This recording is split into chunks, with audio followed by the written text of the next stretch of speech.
did you catch any games this time? I don't watch any of it. Neither have I, because it's so stressful for me. I can't even imagine what it's like for the players, for the athletes. I've never been into the Olympics. Like people get all into it, and I'm just like, The only time that I go ape shit, over games is the World Cup when Korea plays.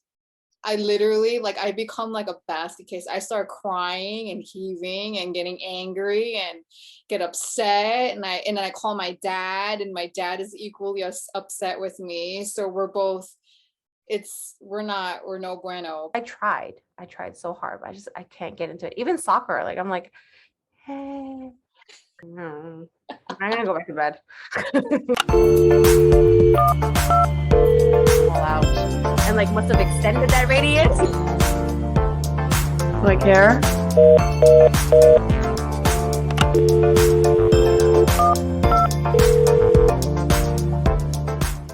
Anyway, back to our subject about mental health. Okay.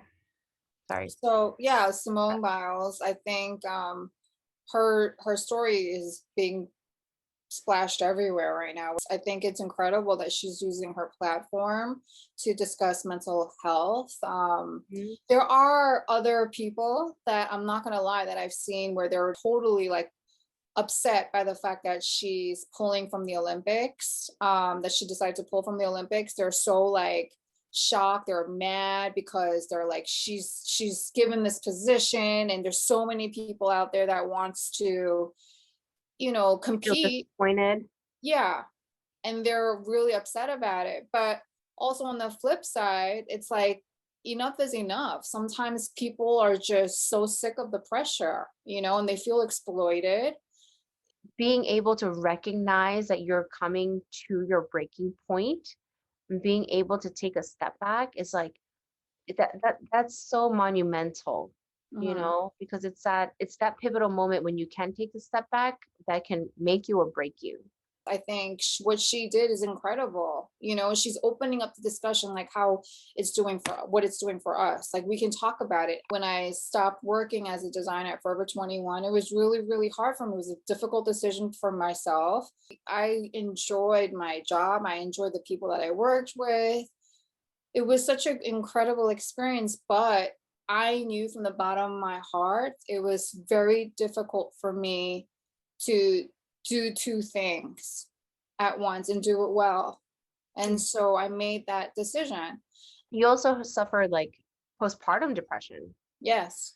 Like it wasn't a decision you made on the fly. I did not want to rush back to the office. That was very difficult too. My other point was, Naomi Osaka, she came out saying that it's okay to not be okay, right? Soon after that, Simone Biles did that. So I thought it was really incredible that it's kind of like creating like a domino effect for women to be able to speak up, and it was at the height of the Olympics. It's like right now, Olympics still going on.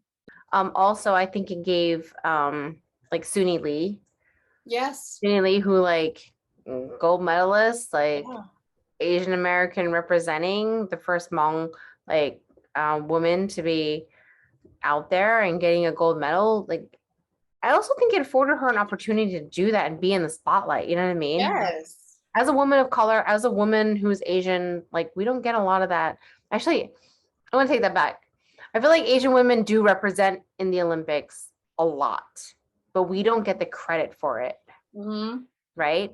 And her winning that gold medal was like plastered everywhere. And I was like, represent, girl. You do you represent, So these little steps of, Naomi, Simone, whoever it may be, coming out and say, you know what, enough is enough.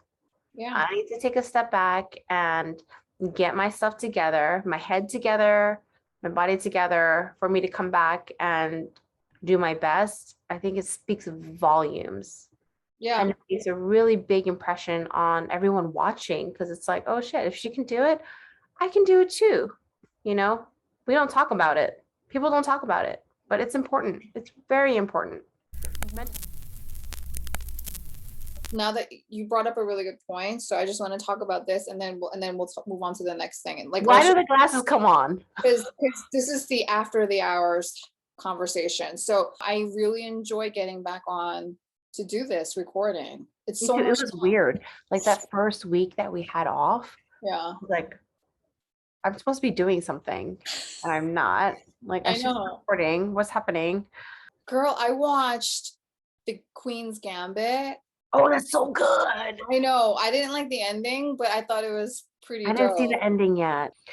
Do you want to hear something funny? What? Do you know how I started watching The Queen's Gambit? I was visiting, Hugh and I were down in San Diego and we were visiting his dad. And his dad, I mean, bless him, he's an amazing human.